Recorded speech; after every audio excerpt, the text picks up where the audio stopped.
Hello, I'm Player Select, and I play video games and watch movies and help you select what you will be watching or playing next.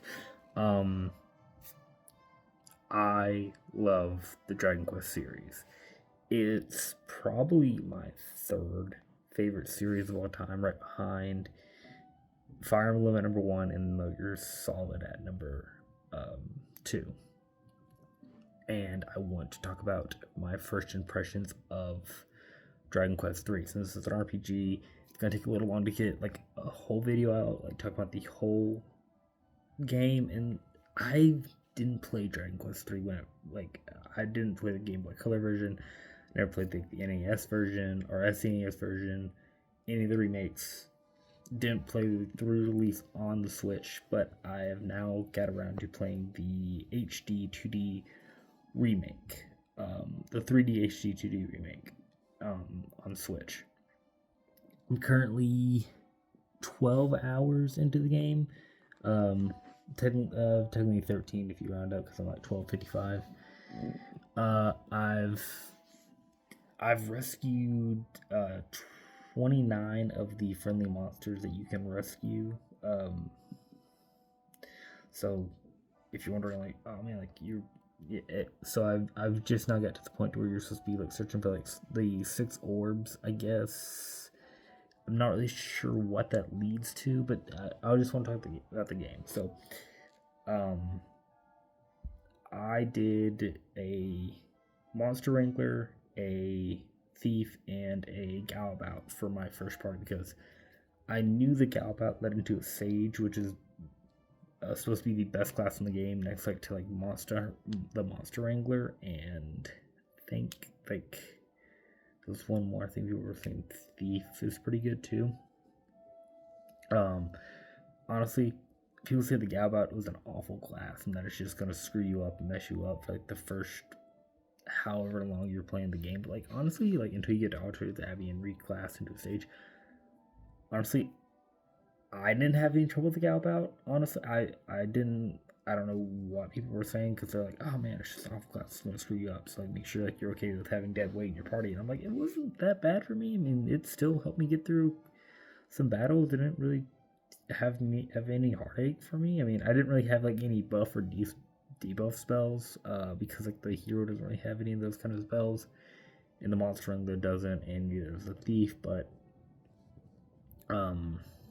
Monster Wrangler has certain abilities like a screen, like all enemies hit moves like and the damage scales based on how many monsters you rescue. So like if you're wanting to play as like a monster, if you want to have like a monster in your party, make sure you spend as much time like scouring everywhere you can as soon as you can, like when you get to a new area, secret spots, towns, whatever it is, because you also get an ability that will like the monster will be, oh, there's a nearby monster that's ready to be wrangled. That means that you're currently like in an area, but like you're not like on the right floor if you're in a dungeon, or it's like there's a nearby monster, but it's not quite, but it's not too far away. That means if you're in a dungeon, like you're in the right area but not on the right floor. Then they'll be like, oh, there's a nearby monster to be wrangled, and that means like that is in your current area. So like if you're in town, it's on the outside of that town. You're ready to be there, or if you're in a dungeon, it's on that floor. Sometimes you'll go to a secret area and be like, oh, there's a monster about it, but it's not out yet, and then that means that, oh, you should probably go to a town and rest at the inn for like nightfall or whatever time, come back, or you can just wait outside the area and like wait for like nightfall, dusk, whatever, and just go back in and check, see if it's there. But also you want to wrangle monsters because like there's the monster fights that are like a staple in almost every single Dragon Quest game.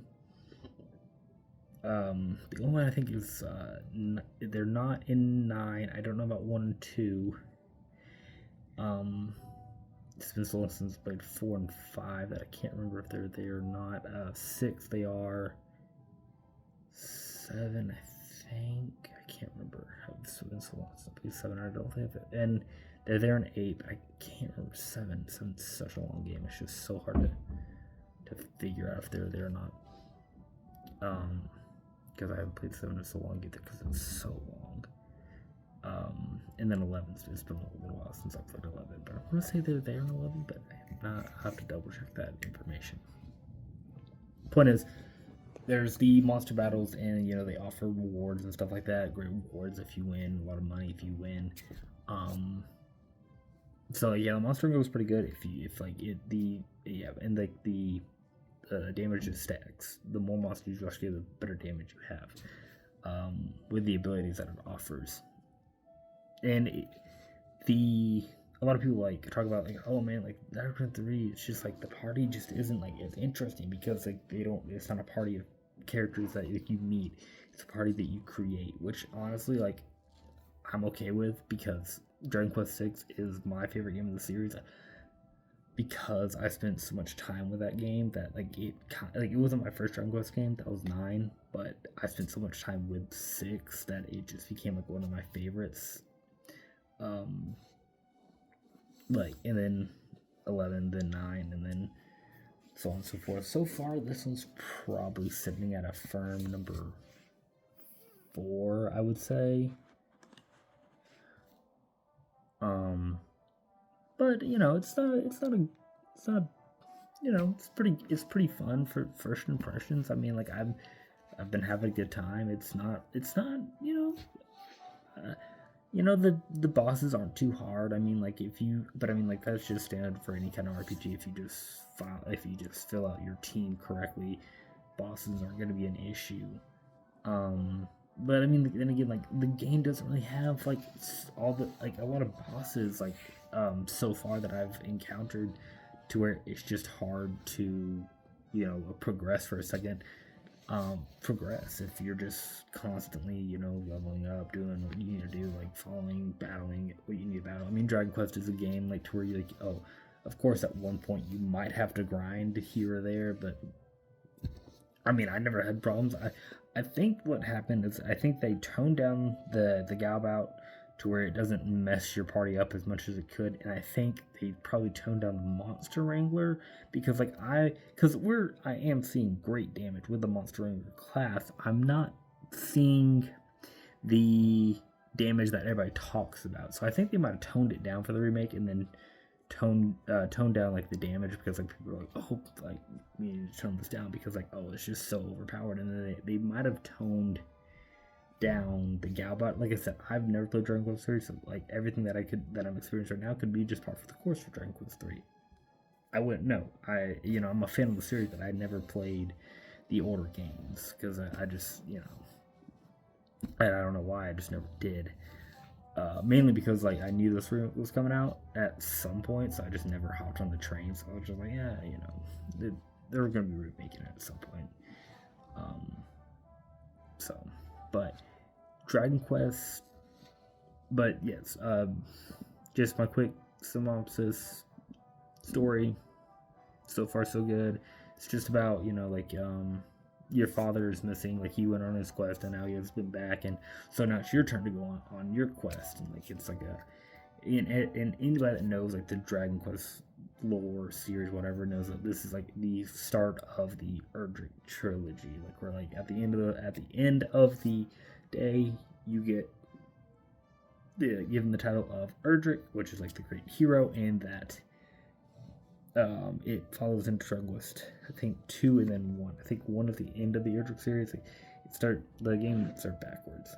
It goes 1, 2, and 3, but the story goes 3, 2, and 1. Which honestly, I mean, with them remaking 1 and 2, I mean, I kind of see why they did 3 first, because they want to have a coherent story, I guess, nowadays.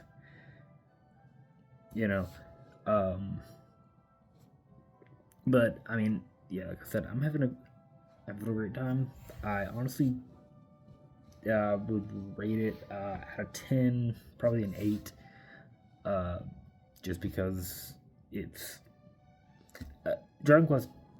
Well, Dragon Quest is also a game for newbies to RPGs, because it's so simple in its approach to RPGs that I also think that it was probably it's good for newer players to get into, but also if you're an RPG veteran, it's also just a great game for veterans to play, because because it harkens back to like the classics of RPGs. I mean, Dragon Quest 3 redefined how RPGs are made. I mean, when it was first, it became such a cornerstone in Japanese culture because, like, of course, in Japan, Dragon Quest is the biggest thing on the field. I don't think there's a series out there more impactful than Dragon Quest in Japanese culture. I think, you know, because like you just mentioned Dragon Quest and like their ears just perk up and like, oh, Dragon Quest when, where, well, there's a whole MMO that's only released in Japan, only localized in Japan,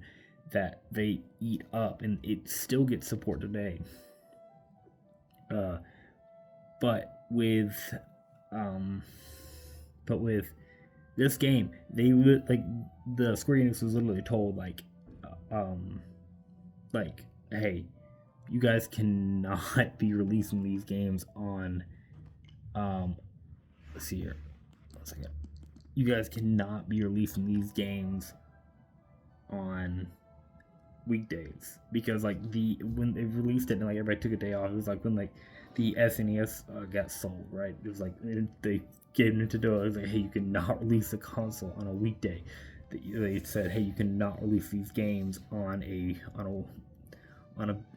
weekday because like the entire economy just shrunk, like because everybody took a day off and no one was going to work because they all wanted to stay home and play these games. But yeah, like I said, just great game, 8 out of 10, because there's little things here and there, like the traveling, like obviously, like, in some games the traveling is gonna be a little obnoxious because like the world's so big, but they give you like a little like run button and eventually you get your boat and the world opens up more and you can find,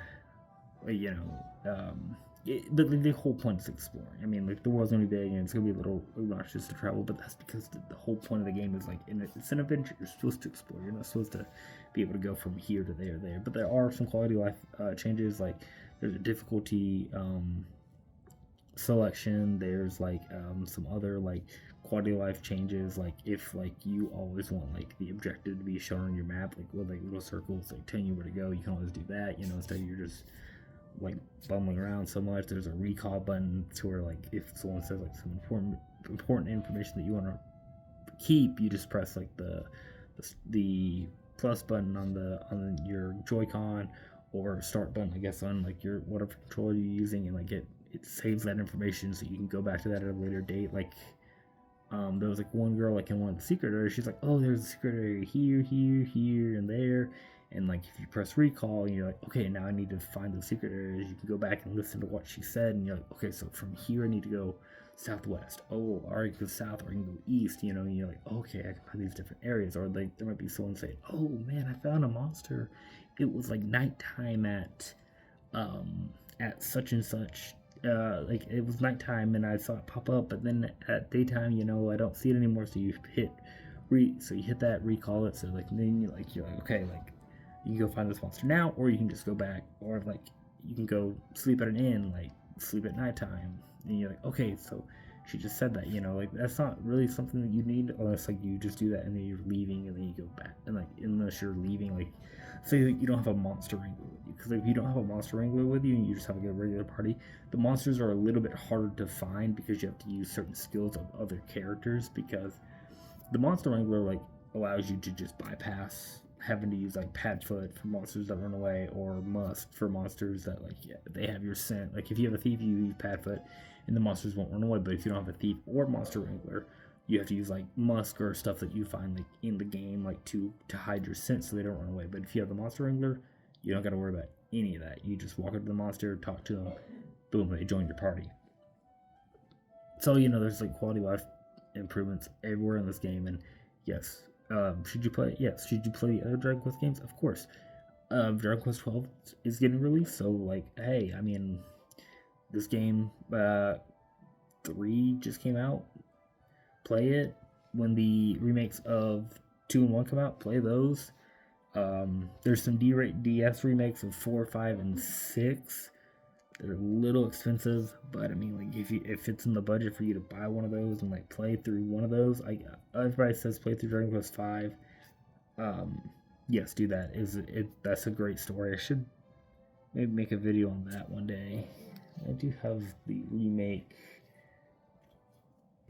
for my DS. I actually have the remake. Oh, I thought all of them was up 6, but yeah, play that one. Dragon Quest 9 is probably the best-selling Dragon Quest game that there is, and I think for the DS, so like, but that's just because there's so much content for that one. So like, hey, that's a great one to start with. But I mean, of course, unless you're emulating, you can't really get a lot of there's a lot of DLC stuff that you just can't get. But of course, there's ways around it, like emulating. But there's so if you decide to go that route, you can still get the DLC items and stuff, because it was a game made for multiplayer. With the multiplayer DS fixture shut down, I mean, but we're not talking about that. We're talking about 3. Play 3, 8 out of 10, great game. First impressions out.